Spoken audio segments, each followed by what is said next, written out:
하나님의 은혜와 사랑과 평강이 이 시간 충만하기를 주의 이름으로 축복합니다. 예수님은 하나님 되시며 예수님은 우리를 구원하는 그리스도 되십니다.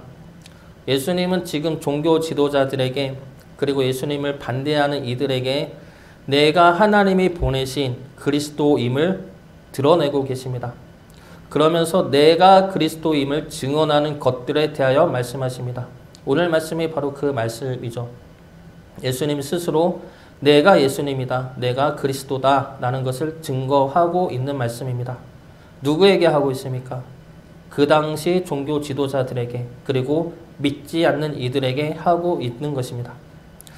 그런데 가만히 보면은 이 모습이 이상하지 않습니까? 예수님은 하나님 되시죠. 우리의 생명의 주관자 되시며 창조자 되시며 구원자 되십니다. 우리를 구원하러 이 땅에 오신 그리스도 되시죠. 그런 분이 뭐가 아쉽다고 사람들 앞에 자신을 증거하고 있습니까? 예수님을 믿지 못하면 손해보는 것은 믿지 않는 자들 아닙니까? 예수님은 믿지 않는 이들에게 왜 자신을 증거하고 있습니까?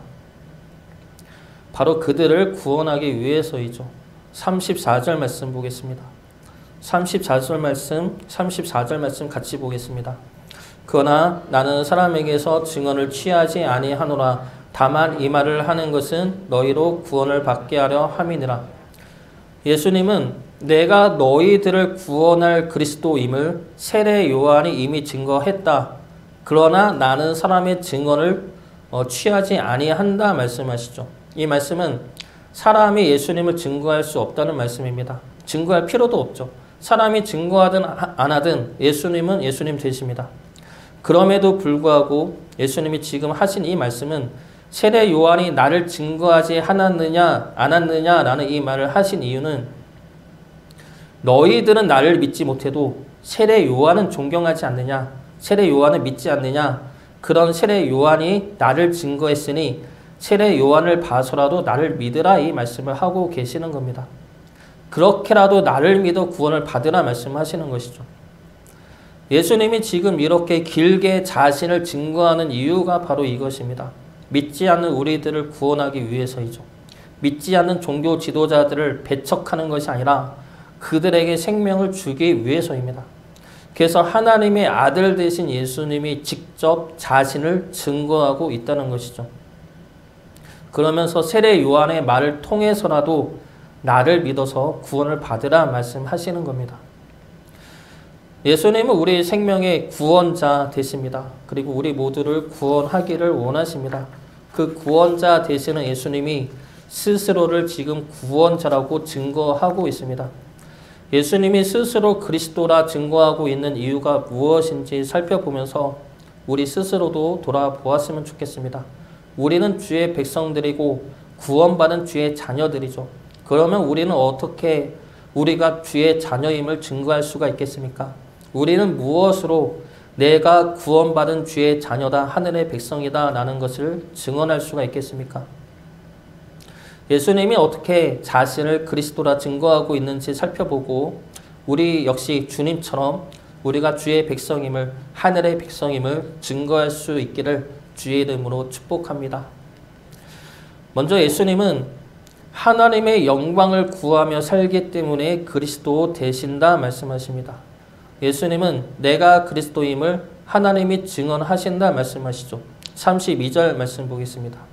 32절 말씀 같이 보겠습니다. 나를 위하여 증언하시는 이가 따로 있으니 나를 위하여 증언하시는 그 증언이 참인 줄 아노라. 여기서 나를 위하여 증언하시는 이는 하나님이죠. 37절 말씀 보겠습니다. 같이 보겠습니다. 또한 나를 보내신 아버지께서 친히 나를 위하여 증언하셨느니라. 너희는 아무 때에도 그 음성을 듣지 못하였고 그 영상을 보지 못하였으며. 주님은 하나님이 나를 증언한다 말씀하시는데 그 하나님은 바로 나를 보내신 분이다 말씀하십니다. 하나님은 예수님을 보내셨습니다. 그리고 예수님은 자신을 보내신 이가 하나님임을 알았습니다. 그래서 예수님은 자신을 보내신, 나를 보내신 하나님의 영광을 구하며 살아갑니다. 이 영광은 하나님으로부터 오는 인정과 기쁨입니다. 여기서 중요한 것은 하나님으로부터 보냄을 받은 자는 하나님으로부터 영광을 구해야 한다는 겁니다. 보냄을 받은 자가 사람에게서 영광을 구해서는 안 되죠. 왜냐하면 나를 보내신 이는 하나님이기 때문입니다. 이것을 저로 예를 들어보면 나를 보내신 이는 하나님이죠. 저뿐만이 아니라 우리 모두가 하나님으로부터 부름을 받았고 보냄을 받은 자들입니다. 그렇지만 일단 저를 예로 들어보면 내가 나를 보내신 하나님으로부터 영광을 구하지 않고 사람에게서 영광을 구하면 어떻게 되겠습니까? 일단 설교 말씀부터 변질이 되겠죠. 사람들에게 인정받고 영광받고 존경받기 위해서 말씀을 변질시키고 왜곡시킬 것입니다. 그리고 하나님의 뜻보다는 사람들의 눈치를 살피면서 사람들이 좋아하는 것을 따라 행하게 되겠죠. 이것을 사람들 신경 쓰지 말고 마음대로 말한다는 것이 아닙니다. 내가 누구의 영광을 보고 있느냐는 것이죠. 나쁘게 말하면, 나쁜 게 아니라 속되게 말하면 내가 지금 누구 눈치를 보고 있느냐이지만 좀 더 영광스럽게 거룩하게 말하면 내가 누구의 영광을 바라고 있느냐가 되는 것입니다. 예수님은 사람들의 증언도 필요 없지만 사람들의 영광도 구하지 않습니다. 41절 말씀 보겠습니다. 41절 말씀 같이 보겠습니다. 나는 사람에게서 영광을 취하지 아니하노라. 예수님은 사람들에게서 영광을 취하지 않습니다. 그래서 그들이 원하는 대로 바라는 대로 행하거나 말씀하지 않습니다. 예수님은 하나님에게서 영광을 취하기 때문에 하나님이 원하는 대로 행하며 하나님의 뜻대로 말씀하십니다. 그래서 예수님은 자신을 반대하는 이들을 위해 기도하시며 그들을 사랑하시며 그들을 위해 십자가를 지십니다. 그것이 하나님의 뜻이고 하나님으로부터 주어지는 영광의 길이기 때문이죠. 그 영광을 구하기 때문에 예수님은 그리스도 되시는 것입니다. 나는 나를 보내신 하나님의 영광을 구하기 때문에 너희를 위하여 보냄받은 그리스도다라고 증거하는 것이죠.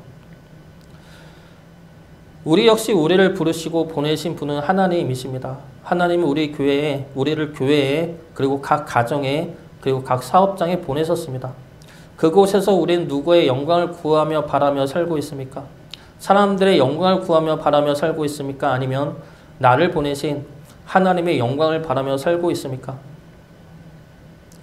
사람들 속에서 사람들의 영광을 바라지 않고 살기는 어렵습니다. 어떻게 하면 사람들이 나를 인정해주고 좋아해줄까 고민할 수밖에 없죠.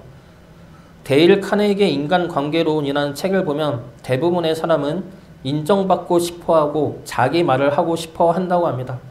그래서 말을 잘하는 사람은 사람들의 말을 잘 들어주고 그 사람들을 인정해주는 사람이라고 합니다. 이 저자의 말대로 우리 모두는 그러한 사람이죠. 인정받고 싶어하고 내 말을 하고 싶어하는 사람입니다. 그래서 인정받지 못한다 느껴지면 내 자랑이 더 심해지고 상대방을 향한 비난이 더 심해지죠. 어느 누구나 다 그렇습니다. 그러나 그 인정을 사람에게서 구하지 마시고 하나님에게서 구하시기 바랍니다. 우리는 사람에게서 인정받기를 구하는 자가 아니라 오히려 그들을 인정해주고 보듬어주고 품어주어야 할 사람들이죠. 그리고 우리가 받아야 할 인정과 칭찬과 기쁨은 그리고 영광은 하나님에게 있습니다. 하나님이 우리 수고를 아시죠. 하나님이 우리의 믿음과 인내와 열심을 보고 계시고 알고 계십니다. 그리고 그 수고에 영광을 더하여 주십니다. 주님이 하나님에게서 영광을 구하며 나아갔듯이 우리 또한 하나님에게서 영광을 구하며 살아가야 할 것입니다. 하나님의 영광을 구하며 살아감으로 하나님의 기쁨과 사랑이 되는 주의 백성 되기를 주의 이름으로 축복합니다. 두 번째로 예수님은 하나님의 뜻대로 행하시기 때문에 그리스도 되십니다. 36절 말씀 같이 보겠습니다. 내게는 요한의 증거보다 더 큰 증거가 있으니 아버지께서 내게 주사 이루게 하시는 역사 곧 내가 하는 그 역사가 아버지께서 나를 보내신 것을 나를 위하여 증언하는 것이요. 예수님은 내가 하는 역사가 곧 하나님이 나를 보내신 증거다라고 말씀하고 있습니다. 주님의 역사는 하나님의 뜻이죠. 주님은 주님의 뜻대로 행하지 않고 온전히 하나님의 뜻대로 행하십니다. 그렇기 때문에 주님이 하시는 역사가 곧 하나님의 뜻이고 그 뜻이 하나님이 보내신 증거가 되는 것입니다. 그리고 그 역사는 곧 십자가를 의미하죠. 30절 말씀 보겠습니다. 30절 말씀 같이 보겠습니다. 내가 아무것도 스스로 할 수 없노라. 듣는 대로 심판하노니 나는 나의 뜻대로 하려 하지 않고 나를 보내신 이의 뜻대로 하려 함으로 내 심판은 의로우니라. 여기서 주님은 분명히 말씀하시죠. 나는 나의 뜻대로 하지 않고 하나님의 뜻대로 행한다. 하나님의 뜻대로 행하는 역사가 곧 하나님이 보내신 증거라는 겁니다. 그러나 이 당시의 종교 지도자들은 어떠했습니까? 하나님의 뜻대로 행하지 않죠. 하나님의 뜻대로 행하지 않으면서 그것이 하나님의 말씀이고 뜻이라 가르쳤습니다. 그렇기 때문에 주님은 그들을 향해 말씀이 거하지 않고 하나님을 사랑하지 않는다 말씀하십니다. 42절 말씀 보겠습니다. 42절 말씀 같이 보겠습니다. 다만 하나님을 사랑하는 것이 너희 속에 없음을 알아노라. 하나님을 사랑하지 않으니까 하나님의 말씀이 그들 안에 거할 수가 없고 말씀이 거할 수가 없으니까 말씀대로 행하지 않는 것입니다. 이들이 아무리 성경을 많이 읽고 알고 있다 하더라도 하나님을 사랑하지 않으면 하나님의 말씀을 알 수도 없고 하나님의 뜻대로 행할 수도 없습니다. 이들이 평생 공부하고 연구한 성경 말씀의 뜻은 무엇입니까? 예수님을 예표하는 것이죠. 구약의 모든 말씀은 우리를 구원하기 위해 오시는 예수님을 증거하는 말씀입니다. 그리고 그렇게 오신 예수님은 구약에 예언된 대로 우리를 구원하십니다. 그래서 예수님은 구약의 예표이면서 성취이십니다. 다시 말해 하나님의 말씀이면서 말씀대로 역사하시는 구원자 되시죠. 예수님은 자기 십자가를 지심으로 하나님이 보내신 그리스도 되심을 스스로 증거하셨습니다. 이것이 예수님이 행하신 역사이고 이 역사는 하나님의 뜻대로 행하는 순종입니다. 그러면 우리는 어떻습니까? 우리는 말씀이신 예수님을 따라 살아가고 있습니까? 사람들은 우리를 통해 그리고 우리의 삶을 통해 우리가 하나님의 백성이고 자녀임을 알 수가 있습니까? 우리가 주 뜻대로 행하지 않고 주님이 내 뜻대로 행하여 주기를 원하고 바라고 있지는 않습니까? 제 경험에 비추어 보면 주 뜻대로 행하는 삶은 내 뜻대로 살려 하는 마음을 내려놓을 때 비로소 들어오게 되는 것 같습니다. 내 안에 내 뜻과 내 생각과 내 판단이 가득 차면 주님의 뜻은 들어오질 못합니다. 내가 옳고 내가 맞고 내가 분명한데 그 가운데 어떻게 주님의 뜻이 들어올 수가 있겠습니까? 예전에 몇 번 이야기를 했는데 제가 한동안은 내 뜻대로 목회 임지를 구하다가 목회를 그만둔 적이 있었습니다. 그러다 다시 목회를 하게 되었는데 그때 하나님을 향한 제 마음은 하나님이 저를 제대로 인도하지 않으신다는 서운함이었습니다. 하나님이 나를 제대로 인도하지 않는 것 같고 나를 힘든 곳에 내버려 두는 것 같고 그래서 내가 내 생각대로 좋은 길을 찾고 그런데 그렇게 해서 찾은 곳은 더 힘든 곳이고 그래서 저는 지치고 하나님한테는 서운하고 이런 마음이 들 때였습니다. 그런 때에 새벽 기도를 하고 있었는데 하루는 한 말씀이 저를 강하게 치는 느낌을 받았습니다. 저를 강하게 내리치는 말씀이 있었는데 그 말씀이 바로 요즘에 계속해서 보고 있는 나는 여호와라 라는 말씀이었습니다. 출애굽기에 나오는 말씀이죠. 모세가 하나님의 말씀을 따라 바로 왕에게 가서 백성들을 내어달라 말합니다. 당연히 바로 왕은 안 듣죠. 그리고 백성들에게 더 힘든 노역을 시킵니다.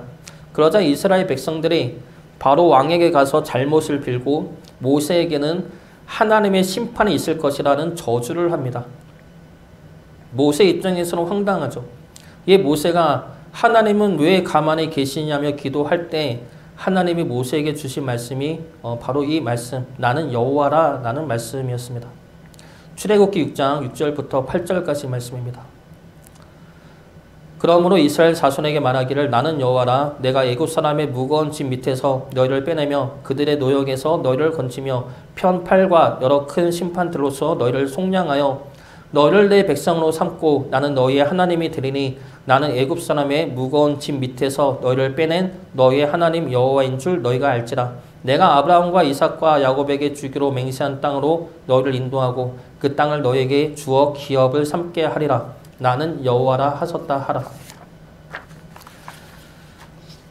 하나님은 나는 여호와라 라는 이름을 말씀하시면서 알려주시는 것이죠. 그러면서 이스라엘 백성들에게 7가지를 약속하십니다.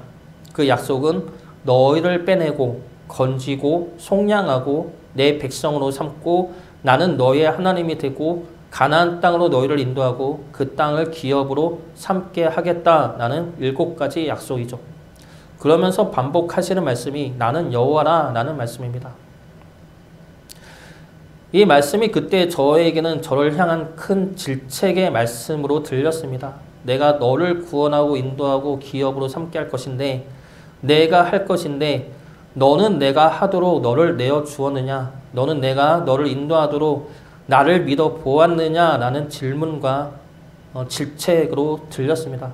그제서야 내가 이스라엘 백성들처럼 하나님 앞에 목이 곧은 백성이었구나. 하나님 앞에 목을 들고 내가 옳다고 주장하면서 주님의 뜻은 구하지 않았구나 라는 것을 깨닫고 한참을 회개했던 경험이 있습니다. 우리 뜻을 내려놓아야 할 것입니다. 우리 뜻이 우리 안에 있는 한 주님의 뜻은 들려지지 않습니다.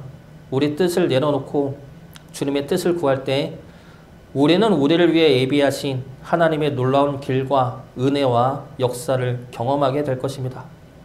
주님 앞에 우리의 뜻을 내려놓고 주 뜻대로 행함으로 주의 거룩한 백성임을 증거할 수 있기를 주의 이름으로 축복합니다. 마지막으로 예수님은 하나님의 이름을 높이기 때문에 그리스도 되십니다. 43절 말씀 보겠습니다. 43절 말씀 같이 보겠습니다. 나는 내 아버지의 이름으로 왔음에 너희가 영접하지 아니하나 만일 다른 사람이 자기 이름으로 오면 영접하리라. 여기에서 자기 이름으로 오는 다른 사람은 적그리스도 또는 거짓 선지자를 말합니다. 예수님은 지금 너희를 구원할 메시아는 거부하면서 앞으로 너희를 미혹할 거짓 선지자는 잘도 믿는다고 말씀하시는 것이죠. 그들이 예수님은 거부하고 거짓 선지자는 영접하는 이유가 무엇입니까? 바로 자기 이름을 사랑하기 때문이죠. 44절 말씀 같이 보겠습니다. 너희가 서로 영광을 취하고 유일하신 하나님께로부터 오는 영광은 구하지 아니하니 어찌 나를 믿을 수 있느냐. 이들이 예수님을 거부하고 거짓 선지자를 영접하는 이유는 서로에게서 영광을 취하기 때문입니다. 그리고 자기를 높이기 때문이죠. 내 안에 자기 이름을 높이고 싶은 욕구가 있기 때문에 하나님의 영광을 구할 마음이 없습니다. 그래서 하나님으로부터 오는 말씀과 뜻에 대한 순종은 없고 순전히 내 이름을 높이고 내 삶이 형통하고 내 뜻을 이루고 싶은 마음이 가득한 것이죠. 그리고 그것을 이루기 위해 하나님 앞에 나아오는 겁니다. 우리 삶이 어렵고 우리 생각보다 더 힘들면은 어쩔 수 없이 하나님 앞에 매달릴 수밖에 없습니다. 하나님의 돌보심이 없다면 우리는 살아갈 수가 없는 자들이죠. 그래서 하나님의 돌보심과 이끄심과 은혜를 항상 구하긴 해야 합니다. 그러나 그 은혜와 이끄심과 축복들이 내 이름을 위해서 구하여서는 안 된다는 것이죠. 우리의 믿음이 내 삶의 형통을 위해서, 내 이름을 높이기 위해서, 내 만족을 위해서 사용되어서는 안 된다는 겁니다. 예전에 사역했던 교회 어느 권사님이 계셨는데 그분이 암에 걸리셨습니다. 그래서 그때는 새벽 기도를 자주 드리고 수요 예배도 빠지지 않고 나와 예배를 드렸습니다. 그러다가 암이 완치가 되었습니다. 놀라운 기적이죠. 그러자 권사님이 새벽 기도도 안 나오고 수요 예배도 안 나옵니다. 주일 예배만 나오게 되었습니다. 그 모습을 보고 그동안 교회에 나와서 예배를 드리는 것이 암 때문에 그랬나라는 생각에 씁쓸했던 기억이 있습니다. 하나님은 감정이 없는 분이 아니죠. 그러나 우리는 때때로 하나님을 감정이 없는 분으로 여기면서 하나님의 능력과 축복만을 구할 때가 있습니다. 내가 필요할 때는 하나님을 찾고 내 피로가 채워지면 하나님을 떠나도 하나님은 괜찮을 것이라 생각한다는 겁니다. 그런데 하나님은 우리의 아버지 되시죠. 신이 아니라 아버지 되십니다. 우리의 모든 것을 보고 계시고 알고 계시고 우리의 모습에 사랑과 아픔과 슬픔과 긍휼함을 느끼는 살아계신 하나님 아버지 되십니다. 우리의 믿음을 스스로 한번 돌아보시기 바랍니다. 나는 주의 이름을 높이며 사는지 아니면 내 이름을 높이기 위해 주님을 이용하고 있지는 않은지, 그래서 주님의 마음을 아프게 하고 서운하게 하고 있지는 않은지 돌아보시기 바랍니다. 주님은 하나님의 이름을 높이며 살았기 때문에 그리스도라 증거하고 계십니다. 우리 또한 주님의 이름을 높이며 살아가는 주의 백성 되시기를 주의 이름으로 축복합니다.